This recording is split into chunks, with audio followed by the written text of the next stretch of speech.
नमस्कार साथियों, स्वागत है आप लोगों का मैं पीसीएस हिस्ट्री के ऑनलाइन प्लेटफॉर्म पे। दोस्तों, जो पॉलिटी की रिवीजन सीरीज चलाई जा रही है उसका ये पार्ट 13 वीडियो है और इसमें हम लोग केंद्र राज्य संबंधों के से संबंधित टॉपिक से क्वेश्चंस को देखेंगे। और नेक्स्ट इस क्वेश्चन के बाद अगर दूसरा टॉपिक हम देखें तो आपात उपबंध में से टॉपिक से संबंधित जितने भी क्वेश्चंस बनेंगे उसको हम लोग देखेंगे। नेक्स्ट वित्तीय आयोग, इसी प्रकार से सारे क्वेश्चंस को हम लोग देखते चलेंगे। और लगभग इस पॉलिटी सेक्शन पे 800 क्वेश्चंस का क्वेश्चन बैंक है। जिस प्रकार से हम लोगों ने क्वेश्चन बैंक को तैयार किया पूरे, ये वर्तमान में जो पीसीएस एग्ज़ाम होंगे, आरओ के एग्ज़ाम होंगे, उस पर एक वर्तमान क्वेश्चन बैंक पैटर्न पे तैयार किया गया है। तो इसी प्रकार हम लोग इसको चलिए आगे हम लोग देखते हैं क्वेश्चन अपने टॉपिक केंद्रीय राज्य संबंध से। केंद्रीय राज्य संबंध का पहला क्वेश्चन है एंड इस क्वेश्चन बैंक का 575 क्वेश्चन नंबर है। तो भारत में केंद्र राज्य संबंध निर्भर करते हैं, तो वो किस पे निर्भर करता है? आइए कुछ तथ्य दिए हुए हैं उसको देखते हैं। पहला है संवैधानिक प्रावधानों पर, और दूसरा है परंपराओं तथा व्यवहारों पर, और तीसरा है न्यायिक व्याख्याओं पर, चौथा है बातचीत के लिए यंत्र विन्यास पर। तो इस प्रकार से अगर देखें तो भारत में जो केंद्र राज्य संबंध निर्भर करता है तो संवैधानिक प्रावधानों पर भी निर्भर करता है, यानी पहला का तथ्य सही है। परंपराओं तथा व्यवहारों पर यह भी सही है, न्यायिक व्याख्याओं पर यह भी सही है, और बातचीत के लिए यंत्र विन्यास पर यह भी सही है। इस प्रकार से हम लोग देखें तो ऑप्शन डी यहाँ पे सही है सभी चारों। नेक्स्ट क्वेश्चन है क्वेश्चन नंबर 576, एक संघीय राज्य व्यवस्था में सम्मिलित है। तो जो एक संघीय राज्य व्यवस्था होती है उसमें क्या सम्मिलित है? आइए देखिए, 4 कथन दिए हुए हैं उसको हम लोग देखते हैं। तो संघ और राज्य के बीच संबंध, बिल्कुल संघीय राज्य व्यवस्था में संघ और राज्यों के बीच संबंध देखने को मिलता है। राज्यों के मध्य संबंध बिल्कुल सही है। समन्वय के लिए तंत्र, ये भी सही है। विवादों को सुलझाने के लिए तंत्र, अपना सही विवादों को सुलझाने के लिए तंत्र, तो बिल्कुल केंद्र राज्य संबंध में ये चारों तथ्य बिल्कुल सही है। इस प्रकार से अगर हम देखें तो ऑप्शन ए सही है, 1, 2, 3 और 4। नेक्स्ट क्वेश्चन है क्वेश्चन नंबर 577, भारतीय संविधान के किस भाग में केंद्र राज्य विधायी संबंध दिए गए हैं? तो केंद्र राज्य विधायी संबंध भारतीय संविधान के भाग 9 में दिया गया है, यानी ऑप्शन बी सही है यहाँ पे। नेक्स्ट, केंद्र तथा राज्यों के मध्य शक्तियों के वितरण के लिए भारत का संविधान 3 सूचियों को प्रस्तुत करता है। निम्न में से कौन से 2 अनुच्छेद शक्तियों के वितरण के विनियमित करते हैं? तो इस प्रकार अगर हम देखें तो इस क्वेश्चन का आंसर होगा डी, अनुच्छेद 245 तथा 246। नेक्स्ट क्वेश्चन है क्वेश्चन नंबर 579, विधायी शक्तियों का केंद्र तथा राज्यों के मध्य वितरण संबंधी वितरण संविधान के निम्न अनुसूचियों में से किस एक में है? तो यानी जो विधायी शक्तियों का केंद्र तथा राज्यों के बीच जो मध्य वितरण किया गया है उसमें संविधान के किस अनुसूची में इसकी व्याख्या की गई है? तो वह 7वीं अनुसूची में, यानी ऑप्शन बी यहाँ पे सही है। नेक्स्ट क्वेश्चन है क्वेश्चन नंबर 580, वे विषय जिन पर केंद्र व राज्य सरकार दोनों कानून बना सकती है। तो केंद्र और राज्य सरकार दोनों किस पे कानून बना सकती है उसको क्या कहते हैं? वो समवर्ती सूची के विषय पे केंद्र और राज्य दोनों कानून बना सकती है, यानी ऑप्शन सी यहाँ पे सही है। नेक्स्ट क्वेश्चन है, भारत में निम्नलिखित में से किसे शिशुओं और अवयस्कों के साथ साथ आर्थिक और सामाजिक योजनाओं के लिए विधि निर्माण की शक्तियां प्रदान है? तो शिशु और अवयस्कों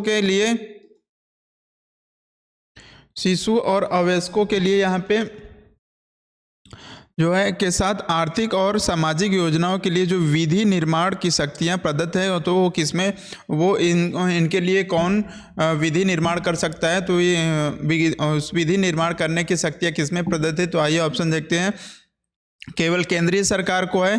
तो ऐसा नहीं, केवल राज्य सरकार को, केंद्र एवं राज्य सरकार दोनों को है। यानी जो शिशु और जो अवयस्क बच्चे होते हैं उनके लिए, उनके भविष्य के लिए जो आर्थिक और सामाजिक योजनाएं होती हैं उसके लिए जो विधि निर्माण किया जाता है उसकी शक्तियां वो राज्य सरकार भी बना सकती है और केंद्र सरकार भी बना सकती है। तो इस प्रकार से ऑप्शन सी यहाँ पे सही है। नेक्स्ट क्वेश्चन है भारतीय संविधान में अवशिष्ट शक्तियाँ किसमें सन्निहित हैं? तो जो भारतीय संविधान में अवशिष्ट जो शक्तियाँ हैं उसमें किसमें सन्निहित हैं? तो इसकी अगर बात करें तो वो संसद में, यानी ऑप्शन डी यहाँ पे सही है। नेक्स्ट क्वेश्चन है भारतीय संविधान का अनुच्छेद 249 संबंधित है। तो जो भारतीय संविधान का 249 है वो किससे संबंधित है? तो राज्य सूची के विषय में संबंध में संसद की विधायी शक्तियों से है, यानी ऑप्शन डी यहाँ पे सही है। नेक्स्ट क्वेश्चन है क्वेश्चन नंबर 584, अनुच्छेद 244 के खंड 1 के अंतर्गत पारित प्रस्ताव निम्नलिखित में से किससे अधिक समय के लिए प्रवृत्त नहीं रहेगा? तो वो 1 वर्ष के लिए, यानी ऑप्शन डी यहाँ पे सही है। नेक्स्ट क्वेश्चन है निम्नलिखित में से किस अनुच्छेद के अनुसार भारतीय संविधान अंतर्राज्यीय परिषद के संबंध में प्रावधान करता है? तो अंतर्राज्यीय परिषद के संबंध में प्रावधान करने वाला आर्टिकल 263 है, 263, यानी ऑप्शन बी यहाँ पे सही है, आर्टिकल 263। नेक्स्ट क्वेश्चन है क्षेत्रीय परिषद का सृजन हुआ है। तो जो क्षेत्रीय परिषद का सृजन हुआ है कैसे हुआ है? आइए देखते हैं। ऑप्शन संविधान द्वारा, संसदीय कानून द्वारा, सरकारी संकल्प द्वारा, राष्ट्रीय विकास परिषद द्वारा। तो ये ऑप्शन सही है हम लोग का, संसदीय कानून के द्वारा क्षेत्रीय परिषद का सृजन हुआ है। नेक्स्ट क्वेश्चन है 587, निम्न में से कौन सा एक क्षेत्रीय परिषद का लक्षण नहीं है? तो इसमें से कुछ ऑप्शन दिए गए हैं, उसमें से बताना है कि कौन सा क्षेत्रीय परिषद का लक्षण नहीं है। तो यह एक संवैधानिक संस्था है। तो नहीं, क्षेत्रीय परिषद है क्या है? एक संवैधानिक संस्था नहीं है। पहले ही हम लोग का परिषद ये क्षेत्रीय परिषद का लक्षण नहीं है। बाकी 5 क्षेत्रीय परिषदों की स्थापना राज्यों के पुनर्गठन अधिनियम 1956 के अंतर्गत की गई, बिल्कुल सही। यद्यपि चंडीगढ़ राज्य नहीं है, फिर भी एक क्षेत्रीय परिषद में शामिल किया गया, ये भी सही है। यह एक परामर्शदात्री संस्था है, बिल्कुल ये भी सही है। नेक्स्ट क्वेश्चन देते हैं, क्वेश्चन नंबर 588, निम्न में से कौन सा एक सही सुमेलित नहीं है? मैचिंग, यहाँ पे मैचिंग का क्वेश्चन है और आर्टिकल और प्रावधान दिए गए हैं, उसको हमें बताना है कौन सा सही सुमेलित नहीं है। तो अंतर्राज्यीय पानी के झगड़े में केंद्रीय संसद के अधिनिर्णय की शक्तियां भारत संविधान का अनुच्छेद 262 में ऐसा प्रावधान है, बिल्कुल सही है। अंतर्राज्यीय जल विवाद अधिनियम 1956, ये भी बिल्कुल सही है। जो अंतर्राष्ट्रीय जल विवाद अधिनियम 1956 लाया गया था। नदी बोर्ड्स एक्ट 1970 में, बिल्कुल ये सही नहीं है, तो ये सम्मिलित नहीं है। नेक्स्ट है राष्ट्रीय जल नीति, तो ये बिल्कुल सही है, राष्ट्रीय जल नीति 1987 में। तो इस प्रकार से देखें तो ऑप्शन सी यहाँ पे सम्मिलित नहीं है, तो ऑप्शन सी सही हो गया। नेक्स्ट क्वेश्चन है सरकारी आयोग निम्नलिखित संबंधों में से किसकी समीक्षा हेतु स्थापित किया गया? यानी जो सरकारी आयोग था किस संबंध में किसकी समीक्षा के लिए स्थापित किया गया? तो आइए ऑप्शन देखते हैं। प्रधानमंत्री तथा राष्ट्रपति के मध्य, विधायिका तथा कार्यपालिका के मध्य, केंद्र तथा राज्य के मध्य। केंद्र तथा राज्य के मध्य जो सरकारी आयोग था उसके में की इस समीक्षा हेतु स्थापित किया गया था, ऑप्शन सी सही है। नेक्स्ट क्वेश्चन है क्वेश्चन नंबर 590, निम्नलिखित में से कौन से आयोग या समिति की सिफारिश पर भारत में अंतर्राज्य परिषद की स्थापना की गई थी? तो वह सरकारी आयोग, अभी हम लोगों ने ऊपर देखा है, ऑप्शन डी सही है। सॉरी, निम्नलिखित में से कौन भारत में संघ राज्य संबंध से संबंधित नहीं है? तो भारत संघ राज्य संबंध से संबंधित नहीं है, तो वो है इंद्रजीत गुप्ता समिति, यानी ऑप्शन सी यहाँ पे सही है। नेक्स्ट क्वेश्चन है नीचे 2 वक्तव्य दिए गए हैं, यानी कथन कारण दिया हुआ कथन, आइए कथन देखते हैं। केंद्र राज्य संबंधों पर पुनर्विचार की मांगें बढ़ती रही हैं, तो जो केंद्र राज्य संबंध जो पुनर्विचार की मांग बढ़ती रही है, बिल्कुल ये सही है। और राज्यों के पास विकास कार्यों के लिए पर्याप्त साधन नहीं है, तो ये भी सही है। क्यों बार बार केंद्र राज्य संबंध पर पुनर्विचार की मांग उठती है? क्योंकि राज्यों के पास उसके लिए पर्याप्त संसाधन या साधन नहीं है, उसी के लिए, यानी कथन भी सही है, कारण भी सही है, और कारण जो है कथन की सही व्याख्या कर रहा है। तो इस प्रकार देखें तो ऑप्शन ए सही हो जाएगा, ए और आर दोनों सही है, अपनी जगह सही है, तथा आर ए की सही व्याख्या करता है। नेक्स्ट क्वेश्चन है क्वेश्चन नंबर 593, क्वेश्चन नंबर 593 की बात करें तो ये भी कथन और कारण का क्वेश्चन है। तो आइए कथन देखते हैं क्या है। राज्य की कार्यपालिका शक्ति का प्रयोग, जो राज्य की कार्यपालिका शक्ति का प्रयोग संसद के कानूनों तथा राज्यों में लागू कानूनों का अनुपालन सुनिश्चित करने हेतु होता है। तो बिल्कुल सही है। जो कार्यपालिका की शक्ति जो होती है वो संसद के जो कानून पारित होते हैं, कानून बनता है, उसको सुनिश्चित कराने के लिए, उसके अनुपालन कराने के लिए होती है। तो बिल्कुल पहला कथन क्या है, सही है। कारण आइए देखते हैं। अपनी कार्यपालिका शक्तियों का प्रयोग करके भारत सरकार राज्यों का आवश्यक निर्देश दे सकती है। तो बिल्कुल ये भी सही है। जो कार्यपालिका की शक्ति का प्रयोग करके अब भारत सरकार जो है राज्यों को आवश्यक निर्देश दे सकती है। तो कथन भी सही है, कारण भी सही है, और कारण जो है कथन का सही व्याख्या भी कर रहा है। तो यानी ऑप्शन ए सही है। नेक्स्ट क्वेश्चन देखते हैं। भारतीय संविधान का कौन सा भाग केंद्र और राज्य के मध्य वित्तीय संबंधों का वितरण प्रस्तुत करता है? तो जो भारतीय संविधान का भाग है जो राज्य के मध्य वित्तीय संबंधों को विवरण प्रस्तुत करता है, वो भाग है भाग 12, यानी ऑप्शन बी सी सही यहाँ पे। नेक्स्ट क्वेश्चन है। केंद्र सरकार तथा राज्यों के मध्य आर्थिक संबंधों की विवेचना की गई है। तो केंद्र सरकार तथा राज्यों के मध्य जो आर्थिक संबंधों की विवेचना की गई है वो किस आर्टिकल में है? तो आर्टिकल वो 268 to 281 के अंतर्गत, यानी ऑप्शन बी यहाँ पे सही है। नेक्स्ट क्वेश्चन है। निम्न करों में से कौन सा एक कर संघ द्वारा लगाया तथा वसूला जाता है? तो जो यूनियन के द्वारा जो संघ कौन सा कर लगाया जाता है, वसूला जाता है, उसी के बारे में यहाँ कुछ ऑप्शन दिए गए हैं। तो इसमें हम लोग को थोड़ा सा कुछ त्रुटि दिख रही है और क्वेश्चन कंप्लीट नहीं है। नेक्स्ट इसको स्किप करके नेक्स्ट क्वेश्चन देखते हैं। क्वेश्चन नंबर 597 निम्नलिखित पर विचार कीजिए। भारत में शेयर बाजार तथा फ्यूचर्स बाजार में हुए लेन देन पर कर संघ द्वारा लगाए जाते हैं या राज्य द्वारा एकत्रित किए जाते हैं? तो ये संघ द्वारा लगाया जाता है शेयर बाजार पर। ये इसका केंद्र का मुद्दा है, यानी ऑप्शन ए सही है, केवल एक। नेक्स्ट क्वेश्चन है क्वेश्चन नंबर 598। क्या संविधान के अंतर्गत भारतीय संघ के राज्य विदेशी ऋण सीधे लेने की शक्ति रखते हैं? तो जो यहाँ पे क्या रहा है, संविधान के अंतर्गत जो भारतीय संघ है के राज्य, भारतीय संघ के जो राज्य हैं विदेशी ऋण सीधे लेने की शक्ति रखते हैं। तो राज्य क्या है, विदेशी ऋण ले सकते हैं? तो ये बिल्कुल नहीं ले सकते हैं। ऑप्शन बी यहाँ पे सही है। Next question, question number 599। केंद्र और राज्य के बीच वित्तीय विवादों को निपटारे हेतु मुख्य एजेंसियां हैं। तो जो केंद्र और राज्य के बीच कोई विवाद हो जाता है तो उसको निपटाने के लिए कौन सी एजेंसियां हैं?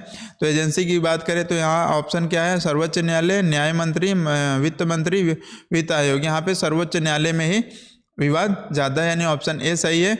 नेक्स्ट क्वेश्चन है 600। निम्नलिखित करों में से किसके अंतर्गत व्यक्ति द्वारा देय पूर्ण धनराशि संविधान द्वारा सीमित कर दी गई है? तो वो है ऑप्शन डी, व्यापार व्यवसाय की वृत्ति कर पे। नेक्स्ट क्वेश्चन देखते हैं 601। इस टॉपिक का नेक्स्ट एंड लास्ट क्वेश्चन क्या है, 601। भारतीय संविधान के निम्नलिखित किस या किन अनुच्छेदों द्वारा अंतर्राज्यीय व्यापार व्यवसाय की स्वतंत्रता प्रदान की गई है? तो वो है 301 आर्टिकल के अंतर्गत, यानी ऑप्शन बी यहाँ पे सही है। इस प्रकार से हम लोग देखें तो पहला टॉपिक हम लोग का यहाँ पे कंप्लीट हो गया है। पहले टॉपिक में हम लोग ने केंद्र राज्य संबंध को देखा और नेक्स्ट क्वेश्चन है, नेक्स्ट टॉपिक है हम लोग का इस वीडियो का आपात उपबंध, यानी आपात उपबंध जो डिजास्टर्स होते हैं उसके लिए क्या उपबंध के उपाय हैं, क्या प्रावधान किए गए हैं भारतीय संविधान में। तो उससे संबंधित कुछ क्वेश्चंस आए हुए हैं यूपीपीएससी के एग्जाम्स में। तो आइए चलिए इसको भी सॉल्व कर लेते हैं। 602 क्वेश्चन नंबर 602। भारतीय संविधान के अंतर्गत कितने प्रकार के आपातकाल की सोच है? तो भारतीय संविधान के अंतर्गत आपातकालों की बात करें तो 3 प्रकार की सोच है, यानी ऑप्शन बी सही है। नेक्स्ट क्वेश्चन है भारतीय संविधान के किस अनुच्छेद के अंतर्गत भारत सरकार का दायित्व है कि वह बाह्य आक्रमण एवं आंतरिक अशांति से राज्यों की रक्षा करे? तो वो आर्टिकल 355 में ये प्रावधान किया गया है। नेक्स्ट क्वेश्चन है क्वेश्चन नंबर 604 संसद द्वारा संकट काल की घोषणा का अनुमोदन कितनी अवधि के अंतराल में होना आवश्यक है? तो वह 1 माह के अंदर, यानी ऑप्शन बी सही है। नेक्स्ट क्वेश्चन है निम्न में से किस संविधान अनुच्छेद के अंतर्गत भारत के राष्ट्रपति मूल अधिकार के क्रियान्वयन को स्थापित कर सकते हैं? तो वो है अनुच्छेद 20-21 के अतिरिक्त, यानी 20 और 21 के अतिरिक्त जो भारत के राष्ट्रपति मूल अधिकार के क्रियान्वयन की वो स्थगित कर सकते हैं। तो वो कौन सा अनुच्छेद है? तो वो है 259 के अंतर्गत, यानी ऑप्शन बी सही है यहाँ पे। नेक्स्ट क्वेश्चन है भारत के राष्ट्रपति को निलंबित करने की शक्ति प्राप्त है।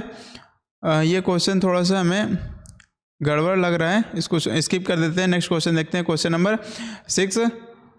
607 राष्ट्रीय आपातकाल में लोकसभा की अवधि है। तो राष्ट्रीय आपातकाल जब लगता है तो लोकसभा की इसमें अवधि क्या होती है? तो इसमें अगर देखें के बाद में तो पहला ऑप्शन क्या है, नहीं बढ़ाई जा सकती, तो बिल्कुल सही है। राष्ट्रीय आपातकाल में लोकसभा की अवधि नहीं बढ़ाई जा सकती है, हाँ तो सही गलत है, बढ़ाई जा सकती है। जब तक आपातकाल रहे तब तक के लिए बढ़ाई जा सकती है, तो बिल्कुल सही नहीं बढ़ाई जा सकती। केवल 1 वर्ष के लिए बढ़ाई जा सकती है, ये भी नहीं। आपातकाल की समाप्ति तक बढ़ाई जा सकती है, लेकिन एक समय में केवल 1 वर्ष के लिए ही बढ़ाई जा सकती है, यानी ऑप्शन यहाँ पे डी सही है। नेक्स्ट क्वेश्चन है क्वेश्चन नंबर 608 निम्नलिखित में से किस राज्य में राज्यपाल शासन की अधिरोपण का प्रावधान नहीं है?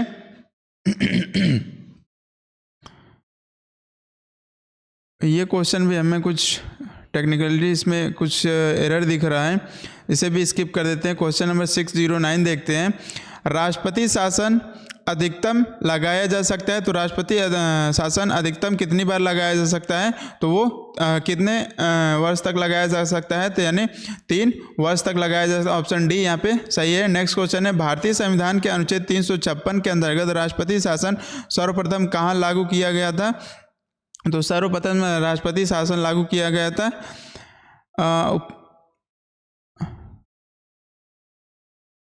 ऑप्शन देखते हैं उत्तर प्रदेश में, ट्रावनकोर, कोचीन में, पेप्सू में, बिहार में। ये थोड़ा हमको ऑप्शन में कुछ गड़बड़ी दिख रही है, इस क्वेश्चन को भी हम लोग स्किप कर दे रहे हैं।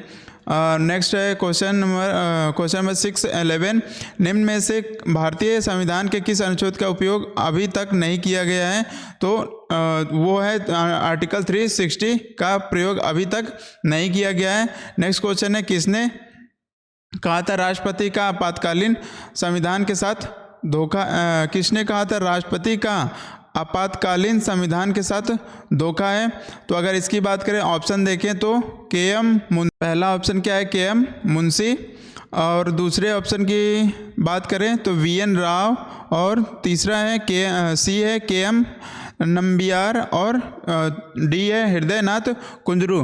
तो अगर बात करें किसी राष्ट्रपति के आपातकालीन संविधान के साथ धोखा की, तो ये कहे थे के.एम. नंबियार ने, तो यानी ऑप्शन सी यहाँ पे सही है। इस प्रकार से हम लोगों ने देखा टॉपिक 2 से भी लगभग 5 से 7 क्वेश्चन है, उसको हम लोगों ने यहाँ पे आपात उपबंध से क्वेश्चंस को देखे।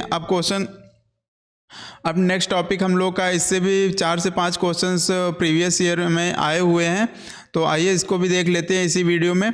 तो नेक्स्ट टॉपिक है हम लोग का वित्त आयोग से। इसका क्वेश्चन नंबर 613 क्या है? सामान्य रूप में भारत में प्रति 5 वर्ष बाद वित्त आयोग की नियुक्ति की जाती है।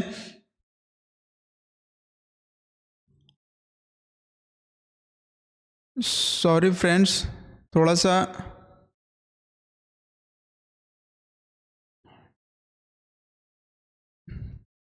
इस वीडियो को हम लोग यहीं पे समाप्त करते हैं। चलिए, कुछ टेक्निकल प्रॉब्लम आ रही है, उसको हम लोग रिजॉल्व करके आप लोग से अगले वीडियो में मिलते हैं। तो तब तक के लिए धन्यवाद।